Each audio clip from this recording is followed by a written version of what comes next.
સ્વાગત છે તમારું મારી ગુજરાતી રસોઈ ટિપ્સ ચેનલમાં। તો આજે આપણે બનાવીશું ખૂબ ઓછા સમયની અંદર બની જાય તેવા ટેસ્ટી પૌવાના પરોઠા। તો ચાલો આપણે બનાવવાનું શરૂ કરીએ। તો પૌવાના પરોઠા બનાવવા માટે મેં અહીંયા એક મોટી વાટકી જાડા પૌવા લીધા છે। તો સૌથી પહેલા આપણે પૌવાને એક પાણીએ ધોઈ લઈશું। સૌથી પહેલા તમારે પૌવાને ચોખ્ખા પાણીએ ધોઈ લેવાના છે। તો પૌવાને આપણે અહીંયા ચોખ્ખા પાણીએ ધોઈ લીધા છે। તો હવે આપણે પૌવાને એક મોટા વાસણની અંદર લઈ લઈશું। તો પૌવાને આપણે અહીંયા થોડા મસળી લઈશું। તો આ રીતે ચોખ્ખા પાણીએ પૌવાને ધોઈ અને પછી તમારે અહીંયા પૌવાને મસળી લેવાના છે। થોડા પૌવા અહીંયા પલળી જશે એટલે એકદમ આસાનીથી આપણા પૌવા સરસ રીતે મસળાઈ જશે અને આપણા પરોઠા પણ એકદમ સરસ બનશે। તો પૌવાને આપણે અહીંયા એકદમ સરસ રીતે મસળી લીધા છે। તો હવે આપણે તેની અંદર બીજા બાકીના મસાલા ઉમેરીશું। તો સૌથી પહેલા આપણે ઝીણી સમારેલી ડુંગળી ઉમેરીશું। સાથે જ એક વાટકી બાફેલા બટાકાને મેં અહીંયા મેશ કરીને રાખ્યા હતા તે ઉમેરી લઈશું। એક લીલા મરચાંને આપણે અહીંયા કટ કરીને રાખ્યું હતું તે ઉમેરી લઈશું। તો મરચાંનું પ્રમાણ તમે તમારા ટેસ્ટ પ્રમાણે વધુ ઓછું કરી શકો છો।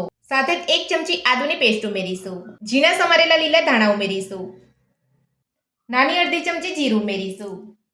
એક ચમચી ધાણા જીરું પાવડર ઉમેરીશું। 2 ચપટી જેટલો ગરમ મસાલો ઉમેરીશું। નાની અડધી ચમચી તીખું મરચું ઉમેરીશું। 2 ચપટી જેટલો હળદર પાવડર ઉમેરીશું। સ્વાદ પ્રમાણે મીઠું ઉમેરીશું। સાથે જ એક લીંબુનો રસ ઉમેરીશું। એક વાટકી બેસન ઉમેરીશું। તો બેસન આપણે અહીંયા થોડું થોડું ઉમેરવાનું છે, આપણે સામટું બેસન નથી ઉમેરવાનું। બેસન ઉમેર્યા પછી આપણે બધું સરસ મિક્સ કરી લઈશું। તો આ પરોઠાની અંદર પાણીનો ઉપયોગ નથી કરવાનો, આપણે પાણી વગર જ આપણે અહીંયા લોટ બાંધવાનો છે। તો બધું મિક્સ કરતા જઈને આ રીતે તમારે અહીંયા થોડું થોડું બેસન ઉમેરવાનું છે, વધારે પડતું સામટું બેસન ઉમેરીને તમારે અહીંયા મિક્સ નથી કરવાનું। જો તમારે એકદમ સરસ રીતે અહીંયા બધું મિક્સ થઈ જાય તો તમારે અહીંયા બેસન નથી ઉમેરવાનું, એટલે જેટલી જરૂર પડે એટલું જ આપણે અહીંયા બેસન ઉમેરવાનું છે। તો તમે બેસનની જગ્યા પર ઘઉંનો લોટનો ઉપયોગ કરવા માંગતા હોય તો તમે તે પણ લઈ શકો છો। તો થોડું થોડું બેસન ઉમેરતા જઈને આપણે બધું સરસ અહીંયા મિક્સ કરી લીધું છે અને તમે જોઈ શકો છો આપણે અહીંયા પરોઠા બનાવી શકીએ તે રીતનું મિશ્રણ આપણું અહીંયા બન્યું છે। તો આ રીતનું મિશ્રણ બને તેટલું જ તમારે અહીંયા બેસન ઉમેરવાનું છે। તો પરોઠા બને તેવું આપણું મિશ્રણ અહીંયા બની ગયું છે। તો પરોઠાનું આપણું અહીંયા પરફેક્ટ મિશ્રણ બનીને તૈયાર છે। તો હવે આપણે મિશ્રણમાંથી પરોઠા બનાવીશું। તો પરોઠા બનાવવા માટે આપણે અહીંયા ગેસ ઉપર એક ગરમ કરવા તવો મૂકી દીધો છે અને આપણો અહીંયા તવો ગરમ થઈ રહ્યો છે। તો તવો આપણો અહીંયા ગરમ થઈ રહ્યો છે ત્યાં સુધી આપણે મિશ્રણમાંથી લુઓ લઈ અને પરોઠો બનાવી લઈશું। તો જે રીતે તમારે અહીંયા મોટી સાઇઝમાં તમારે પરોઠો બનાવવાનો હોય એ રીતે તમારે અહીંયા લુઓ લેવાનો છે। તો હવે આપણે મિશ્રણને સાઈડ પર રાખીશું અને એક પ્લાસ્ટિક લઈ લઈશું અને પ્લાસ્ટિક ઉપર આપણે થોડું તેલ લગાવી લઈશું।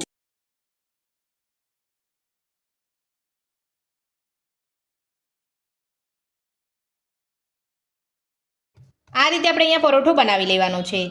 મેં અહીંયા થોડા નાના પરોઠા બનાવી રહી છું, જો તમે મોટા પરોઠા બનાવવા માંગતા હોય તો બનાવી શકો છો। અને આ રીતે તમારે અહીંયા કિનારીને સેટ કરી લેવાની છે અને પ્લાસ્ટિક તમારે અહીંયા ફેરવતા રહેવાનું છે। તો તમે જોઈ શકો છો એકદમ સરસ આપણો અહીંયા પરોઠો બનીને તૈયાર છે। તો હવે આપણે પરોઠાને તવા ઉપર લઈ અને શેકી લઈશું અને પરોઠો આપણો પ્લાસ્ટિક પરથી એકદમ આસાનીથી નીકળી જાય છે।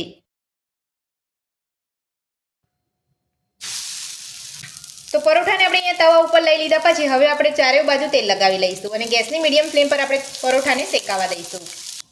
તો હવે આપણે પરોઠાને પલટાવી અને બીજી બાજુ ચેક કરી લઈશું। તો તમે જોઈ શકો છો એકદમ સરસ કલર આવ્યો છે। તો તે જ રીતે આપણે પરોઠાની ચારે બાજુ તેલ લગાવી અને ગેસની મીડિયમ ફ્લેમ પર કૂક થવા દઈશું। તો હવે આપણે પરોઠાને બીજી બાજુ પલટાવી અને ચેક કરી લઈશું। તો તમે જોઈ શકો છો બીજી બાજુ પણ પરોઠાનો એકદમ સરસ કલર આવ્યો છે અને કૂક થઈ ગયો છે। તો આ જ રીતે આપણે બધા પરોઠા બનાવી લઈશું। પૌવાના પરોઠા આપણા બનીને તૈયાર છે અને આપણે પ્લેટની અંદર સર્વ પણ કરી લીધા છે અને તમે જોઈ શકો છો આપણા પૌવાના પરોઠા એકદમ સોફ્ટ બન્યા છે અને ટેસ્ટી બન્યા છે।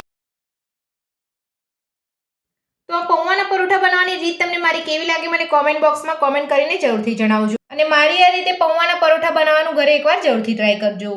આજની રેસીપી પસંદ આવી તો વિડીયોને લાઇક કરજો, ચેનલને સબસ્ક્રાઇબ કરજો, તમારા મિત્રોને જરૂરથી શેર કરજો। Thank you.